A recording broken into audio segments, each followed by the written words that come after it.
ક્યારે છે સીતાનવમી? જાણી લો તારીખ, શુભ મુહૂર્ત અને દાંપત્ય જીવનમાં સુખ શાંતિ માટેના કરો આ વિશે શું ઉપાય. જય માતાજી મિત્રો, તમારું સ્વાગત છે પ્રાર્થના ચેનલમાં. આજે આપણે વાત કરવા જઈ રહ્યા છીએ સીતાનવમીની. પૌરાણિક માન્યતા અનુસાર માતા સીતાનો જન્મ પુષ્ય નક્ષત્ર હેઠળ આ દિવસે થયો હતો. દ્વિક પંચાંગ મુજબ આ વર્ષે વૈશાખ શુક્લ નવમી 25 એપ્રિલે આવે છે. હિન્દુ પંચાંગ મુજબ સીતાનવમી દર વર્ષે વૈશાખ મહિનાની શુક્લ પક્ષની નવમીના દિવસે ઉજવવામાં આવે છે. પૌરાણિક માન્યતાઓ અનુસાર માતા સીતાનો જન્મ પુષ્ય નક્ષત્ર હેઠળ આ દિવસે થયો હતો અને આ વર્ષે શુક્લ નવમી 25 એપ્રિલે છે. પરિણામે આ વર્ષે સીતાનવમી 25 એપ્રિલે ઉજવવામાં આવશે. પરંપરા મુજબ સીતાનવમીના દિવસે પરિણીત મહિલાઓ ઉપવાસ રાખે છે અને સંપૂર્ણ વિધિ વિધાન સાથે દેવી સીતાની પૂજા કરે છે. માનવામાં આવે છે કે આ દિવસે આ રીતે પૂજા કરવાથી લગ્ન જીવનમાં સુખ શાંતિ રહે છે. અને ધ્યાનમાં રાખીએ કે આવો આપણે સીતાનવમી પર પૂજા માટે શુભ સમય, આ દિવસે બનતા ક્યાં શુભ સંયોગ બની રહ્યા છે અને આ દિવસે શું કરવું જોઈએ તેથી આપણા જીવનમાં પણ સુખ શાંતિ અને સમૃદ્ધિ રહે. તો ચાલો તે જાણીએ. એ જાણતા પહેલાં વિડીયોને લાઇક, શેર અને સબસ્ક્રાઈબ કરો અને કમેન્ટમાં જય સીતા માતાજી લખવાનું ભૂલશો નહીં. તો સૌપ્રથમ આપણે જાણીએ સીતાનવમીના પૂજાના શુભ મુહૂર્ત. દ્વિક પંચાંગ મુજબ આ વર્ષે વૈશાખ શુક્લ પક્ષની નવમી તિથિ 24 એપ્રિલ સાંજે 7:21થી શરૂ થશે અને જ્યારે આ તિથિ 25 એપ્રિલ સાંજે 6:27 વાગે સમાપ્ત થશે. ઉદય તિથિ ઉપવાસ માટે વિશેષ મહત્વ ધરાવે છે, તેથી આ વર્ષે સીતાનવમી 25 એપ્રિલે ઉજવવામાં આવશે. વધુમાં આ દિવસે પૂજા માટે શુભ મુહૂર્ત સવારે 11:27થી બપોરે 2:01 વાગ્યા સુધી રહેશે. સીતાનવમીના 2026ના આ વર્ષના શુભ મુહૂર્ત બ્રહ્મ મુહૂર્ત. સીતાનવમીના દિવસે બ્રહ્મ મુહૂર્ત સવારે 4:51થી 5:35 સુધી રહેશે. અભિજીત મુહૂર્ત. સીતાનવમી પર અભિજીત મુહૂર્ત બપોરે 12:19થી 1:10 સુધી ચાલશે. વિજય મુહૂર્ત. આ દિવસે વિજય મુહૂર્તનો શુભ સમય બપોરે 2:52થી 3:43 સુધી રહેશે. અમૃતકાળ મુહૂર્ત. સીતાનવમી માટેનો અમૃતકાળ મુહૂર્ત સાંજે 6:29થી 8:04 સુધી રહેશે. સીતાનવમીના દિવસે કરવામાં આવતા ખાસ ઉપાયો. પહેલું, જાનકી સ્તોત્રનો પાઠ કરો. સીતાનવમીના દિવસે સવારે સ્નાન કરો, સ્વચ્છ કપડાં પહેરો અને તમારા પૂજા સ્થાન પર માતા સીતાની મૂર્તિ સ્થાપિત કરો. ત્યારબાદ ત્યાં જ બેસીને જાનકી સ્તોત્રનો પાઠ કરો. માનવામાં આવે છે કે સીતાનવમીના દિવસે આ સ્તોત્રનો પાઠ કરવાથી દુઃખ દૂર થાય છે અને દરેક મનોકામના પૂર્ણ થાય છે. બીજું કે સીતાનવમી પર પીળા રંગના વસ્ત્રો પહેરવા.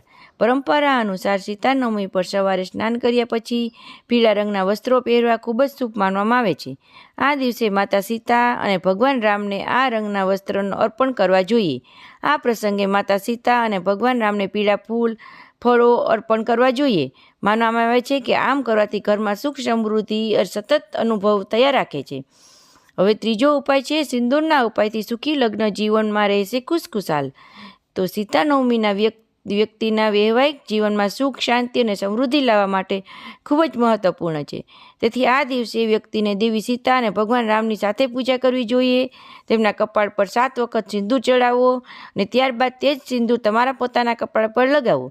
પરંપરા અનુસાર સીતાનવમી પર આ વિધિ કરવાથી લગ્ન જીવનમાં સંબંધિત સમસ્યાઓનું સમાધાન થાય છે અને જીવનસાથી સાથેનો સંબંધ પણ મજબૂત થાય છે. હવે આપણે સીતા માતાની પ્રાગટ્ય કથા જાણીએ.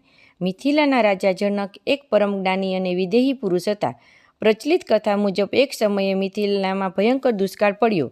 ઋષિમુનિની સલાહ મુજબ જ્યારે રાજા પોતે સોનાના હળથી ખેતર ખેડે ત્યારે જ વરસાદની શક્યતા હતી. પ્રજાના કલ્યાણ માટે રાજાએ જનકે હળ હાથમાં લીધું. જ્યારે રાજા જનક હળ ચલાવી રહ્યા હતા ત્યારે હળનું ફળ, જેને સીત કહેવામાં આવે છે, તે જમીનમાંથી રહેલા એક ધાતુના કળશ સાથે અથડાયું. રાજાએ જ્યારે કુતૂહલવશ એ કળશ બહાર કાઢ્યો અને તેને ખોલ્યો ત્યારે તેમની આંખો અંજાઈ ગઈ. તે કળશમાંથી એક સુંદર, તેજસ્વી અને દિવ્ય કન્યા હસતી હતી. આ દ્રશ્ય જોઈને આખું આકાશ પુષ્પ વર્ષાથી ભરાઈ ગયું. રાજા જનક નિસંતાન હતા. તેમણે આ પુત્રીના ઈશ્વરનો પ્રસાદ માની અપનાવી લીધી અને હળનો આગળનો ભાગ એટલે કે સીતથી પ્રગટ થયા હોવાથી કારણે તેમનું નામ સીતા રાખવામાં આવ્યું. ધરતીમાંથી ઉત્પન્ન થયા હોવાથી તેને ભૂમિપુત્રી કે પૃથ્વીજા કહેવામાં અને જનકની પુત્રી હોવાથી તેને જાનકી તરીકે ઓળખવામાં આવે છે. આદર્શ નારી તત્વનું પ્રતીક. માતા સીતા માત્ર એક રાણી કે રામની પત્ની નહોતા, પરંતુ તેણે ભારતીય નારી માટે એક આદર્શ છે. તેમના જીવનમાં દરેક તબકે પોતાને કંઈક ને કંઈક શીખવા મળે છે. પુત્રી તરીકે રાજા જનકના ઘરે ઉછરેલી જાનકી પિતાના સંસ્કારો અને મર્યાદાનું પાલન કર્યું.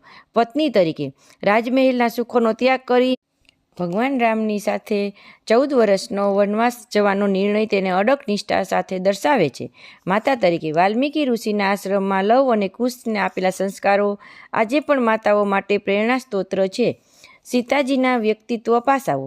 માતા સીતાજીનું જીવન અનેક વિરોધાભાસી છતાં અદ્ભુત ગુણોથી સંગમ છે. ત્યાગ અને સમર્પણ. રાજકુમારી અને ત્યારબાદ અયોધ્યાની મહારાણી હોવા છતાં તેણે રામની સાથે વનવાસ જવાનું પસંદ કર્યું. તેણે સાબિત કર્યું કે પત્નીનો ધર્મ માત્ર સુખમાં નહીં પણ દુઃખમાં પણ પડછાયો બનીને રહેવાનો છે. સહનશીલતાની મૂર્તિ. રાવણની અશોક વાટીમાં રહ્યા હોવા છતાં પણ પોતાનું મન ક્યારેય ડગવા દીધું નહીં. ભયંકર યાતનાઓ વચ્ચે પણ તેણે ચિત્ત ભગવાન રામના ચરણોમાં જ રાખ્યું. સ્વાભિમાન અને પવિત્રતા. અગ્નિ પરીક્ષા બાદ પણ જ્યારે સમાજે પ્રશ્ન ઉઠાવ્યો ત્યારે તેણે કોઈ પણ દલીલ કરવાને બદલે ગરિમાપૂર્વક મૌન ધારણ કરી પૃથ્વીમાં સમાઈ જવાનો નિર્ણય કર્યો, જે તેમને અંજયી સ્વાભિમાનનું પ્રતીક છે. સીતા નવમીની ઉજવણી અને પૂજન વિધિ. આ દિવસે શ્રદ્ધાળુઓ વહેલી સવારે સ્નાન કરી વ્રતનો સંકલ્પ કરે છે અને પૂજન વિધિ આ પ્રમાણે કરે છે. ચોકીની સ્થાપના. સુંદર મંડપ બનાવી રામ સીતાની મૂર્તિ અથવા ફોટાનું સ્થાપના કરવામાં આવે છે. ગંધ, પુષ્પ, ધૂપ, દીપ અને નૈવેદ્યથી પૂજા કરવામાં આવે છે. આ દિવસે રામાયણનો પાઠ, સુંદરકાંડ અથવા શ્રી સીતારામનો મંત્ર જાપનું વિશેષ મહત્વ છે અને ગરીબોને અન્ન અને વસ્ત્રનું દાન કરવાની અક્ષય પુણ્યની પ્રાપ્તિ મળે છે.